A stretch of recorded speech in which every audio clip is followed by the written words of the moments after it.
Assalamualaikum warahmatullahi wabarakatuh. Perkenalkan kami dari kelompok 3 kelas L Akuntansi Keuangan lanjutan 2. Di sini kami akan mempresentasikan mengenai derivatives and foreign currency, concept and common transaction. Sebelum itu, perkenalkan anggota kelompok kami terlebih dahulu. Yang pertama ada Nasifa Safia dengan NPM akhir 302, kemudian ada Feniel Rita dengan NPM akhir 308, ada Aulia Prita dengan NPM akhir 309, dan Hikmalia Azahra dengan NPM akhir 314. Baik, yang pertama saya akan menjelaskan mengenai definisi dari derivatives. Derivatif sendiri adalah kontrak keuangan yang nilainya bergantung pada perubahan harga, suku bunga, nilai tukar, atau variabel lain yang menjadi anak lainnya. Tujuan dari derivatif sendiri itu mengelola resiko terhadap fluktuasi harga atau tingkat suku bunga. Nah, perusahaan menggunakan derivatif itu untuk melindungi arus kas, nilai aset, dan kewajiban atau laba dari perubahan harga pasar. Kemudian ada jenis risiko yang umum di hedge, itu meliputi yang pertama, risiko suku bunga, risiko harga komoditas, risiko nilai tukar mata uang asing, dan risiko harga saham. Selanjutnya ada hedge transaction.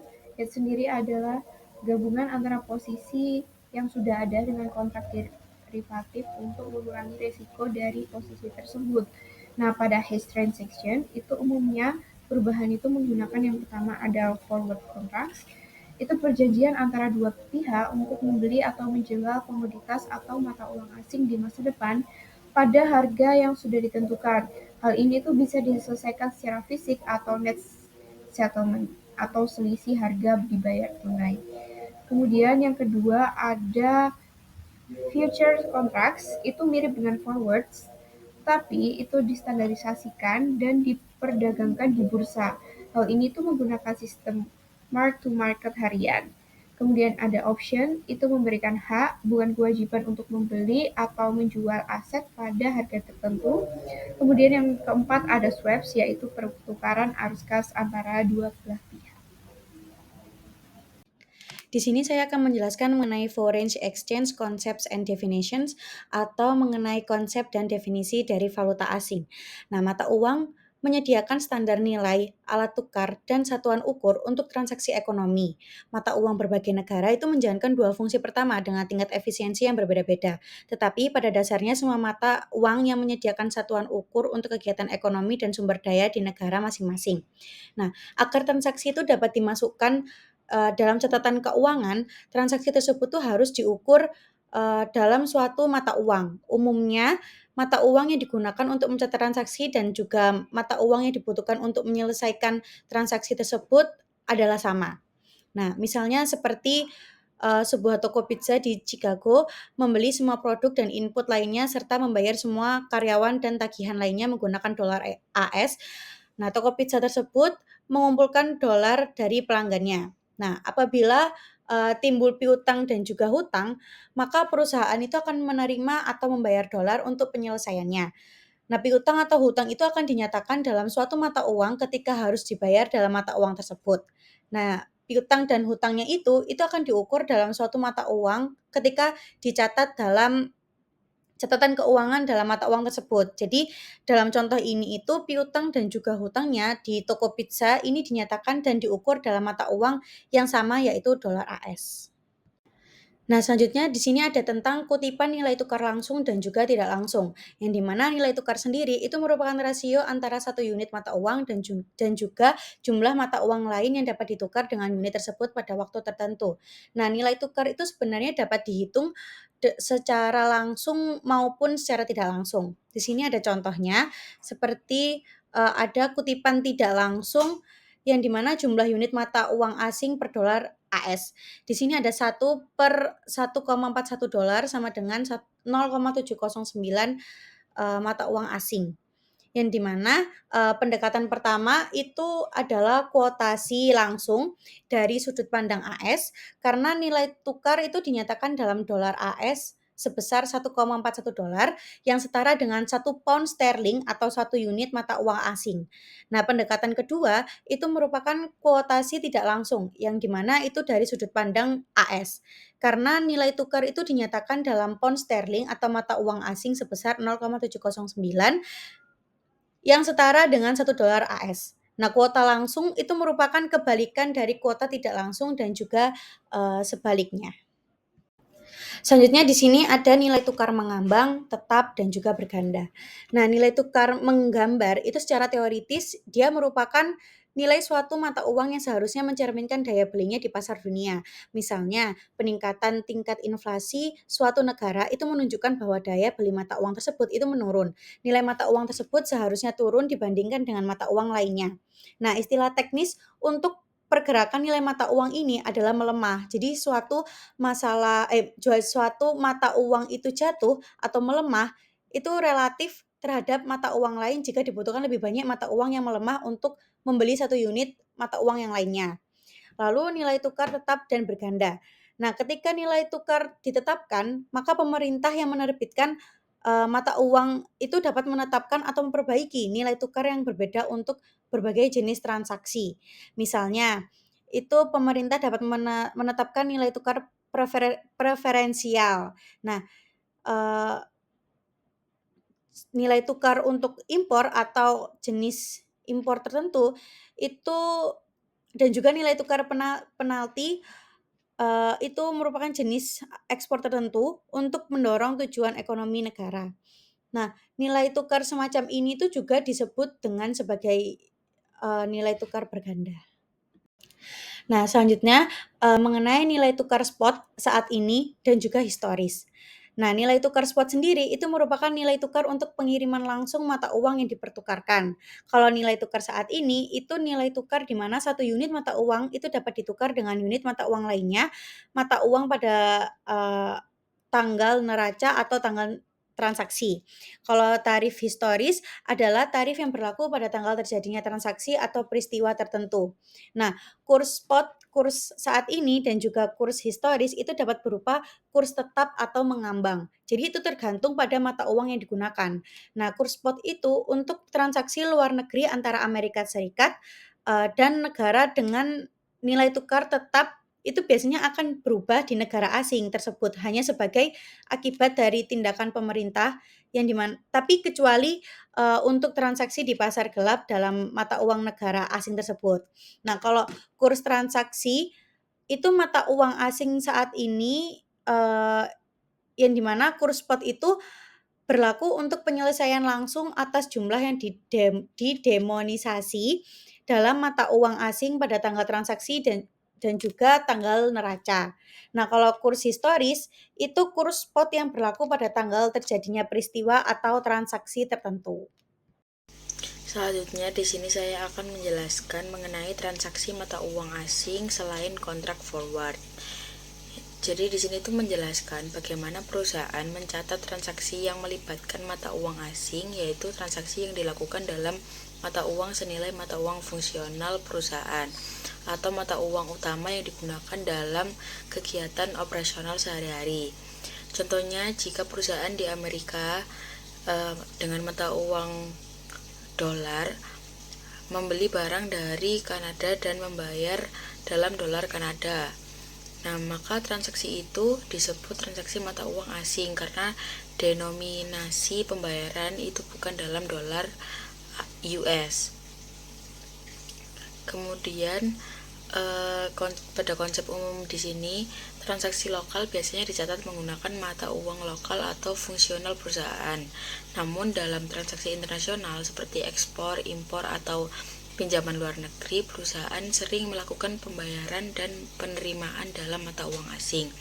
Akibatnya nilai transaksi tersebut berubah tergantung pada nilai tukar atau kurs antara mata uang asing dan mata uang fungsionalnya.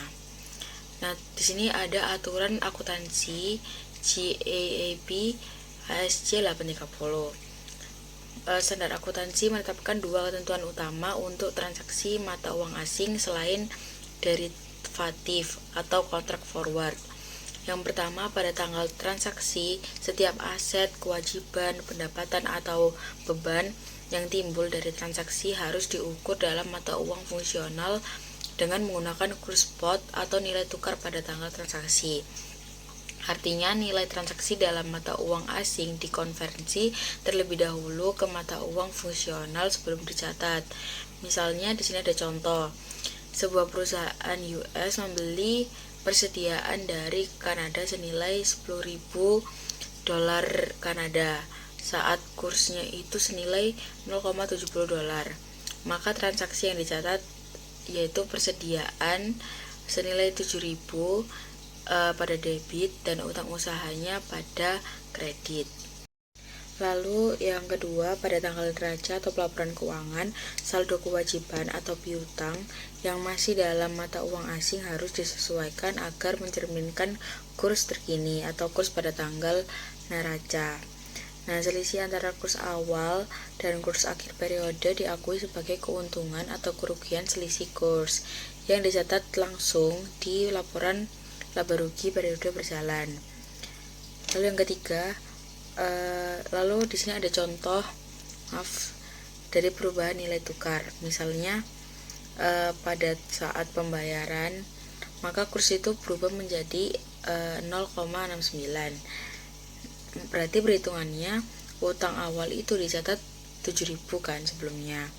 Lalu pembayaran 10.000 dolar Kanada itu dikali sama 0,69 dolar yang menghasilkan 6 dolar. Nah, selisih 100 ini menjadi keuntungan selisih kurs karena perusahaan membayar lebih sedikit dalam dolar US. Namun jika kurs naik menjadi 0,72, maka pembayaran menjadi 7.200 dolar sehingga muncul kerugian selisih kurs nilai 200 dolar.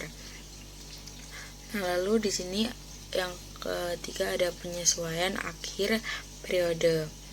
Jadi semua transaksi yang masih terbuka seperti piutang dan utang dalam mata uang asing harus diperbarui nilainya setiap akhir periode sesuai kurs terkini. Perubahan nilai akibat fluktuasi kurs itu tidak boleh ditunda hingga pembayaran dilakukan. Begitupun sebaliknya, jika perubahan tersebut langsung diakui dalam laba atau rugi periode berjalan agar laporan keuangan mencerminkan nilai yang realistis. Oke, yang selanjutnya yaitu pembelian dalam mata uang asing. Nah, di sini pembelian dalam mata uang asing itu harus diukur dalam dolar pada saat pembelian menggunakan nilai tukar spot mata uang asing di tanggal tersebut. Nah, jika tanggal neraca terjadi sebelum liabilitas dilunasi, maka utang usaha itu harus diukur ulang untuk mencerminkan kurs spot pada tanggal laporan keuangan. Nah, keuntungan itu akan diperoleh jika dolar itu menguat, karena kan lebih banyak euro yang dapat dibeli dengan $1 dibandingkan saat liabilitas pertama kali dicatat. Lalu kemudian kerugian akan diperoleh jika dolar itu melemah karena lebih sedikit euro yang dapat dibeli dengan $1 dibandingkan saat kewajiban pertama kali dicatat. Nah, ketika liabilitas itu dibayarkan, maka keuntungan yang mana ketika liabilitas ini lebih kecil sejak tanggal laporan keuangan terakhir, atau kerugian yang mana ketika liabilitas itu lebih besar daripada tanggal laporan keuangan terakhir, itu dicatat karena liabilitas dibayarkan pada kurs spot pada tanggal pembayarannya. Nah, biasanya perusahaan itu akan bekerja sama dengan bank untuk menangani konversi tersebut, yang mana bank itu akan menagih rekening bank perusahaan dalam dolar dan juga termasuk biaya transaksi dan mentransferkan uang mata asing ke rekening penerima pembayaran.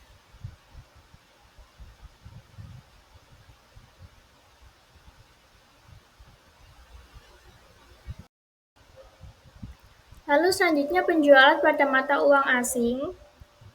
Di sini penjualan itu akan berdominasi mata uang asing yang harus diukur dalam dolar pada tanggal penjualan menggunakan nilai tukar spot mata uang asing di tanggal tersebut.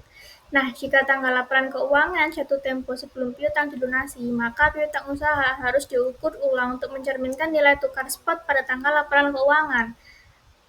Nah, di sini keuntungan terjadi ketika dolar melemah karena mata asing yang akan diterima bernilai lebih banyak dolar daripada saat pertama kali dicatat. Kemudian, kerugian itu terjadi ketika dolar menguat karena mata uang asing yang akan diterima itu bernilai lebih rendah dalam dolar daripada saat pertama kali dicatat. Nah, ketika piutang dilunasi, keuntungan atau kerugian itu akan dicatat karena piutang akan dibayarkan pada cash spot pada tanggal pembayaran. Jika perusahaan itu menahan mata uang asing untuk jangka waktu tertentu untuk tujuan spekulasi setelah piutang dilunasi, maka untuk mengonversinya menjadi dolar, itu keuntungan dan kerugian akan terus dilaporkan pada setiap tanggal laporan keuangan sampai nanti mata uang asing itu sudah dikonversi menjadi dolar. Nah, ini tuh ada tabel yang menunjukkan pengaruh perubahan nilai tukar mata uang asing di akun tertentu. Nah, di sini perubahan nilai tukar spotnya itu akan meningkat jika dampak terhadap dolar terhadap uang mata asing ini tuh melemah.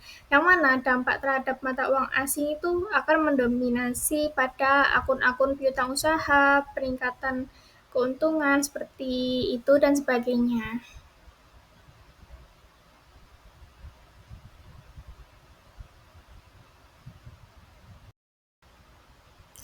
Terus selanjutnya ini ada standar akuntansi internasional.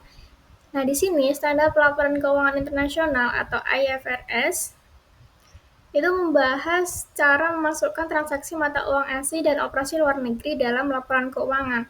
Seperti GAAP, IFRS itu juga mewajibkan entitas untuk mencatat transaksi pada awalnya dengan nilai tukar pada tanggal transaksi. Nah, di setiap tanggal neraca berikutnya itu jumlah moneter dalam mata uang asing seperti piutang dan utang usaha dalam mata uang asing itu harus dicatat dengan nilai tukar spot pada tanggal neraca. Nah, seperti juga GAAP itu keuntungan dan kerugian dari selisih antara jumlah awal yang dicatat dan nilai akhir tahun untuk aset dan liabilitas moneter ini itu akan dimasukkan dalam laba tahun berjalan.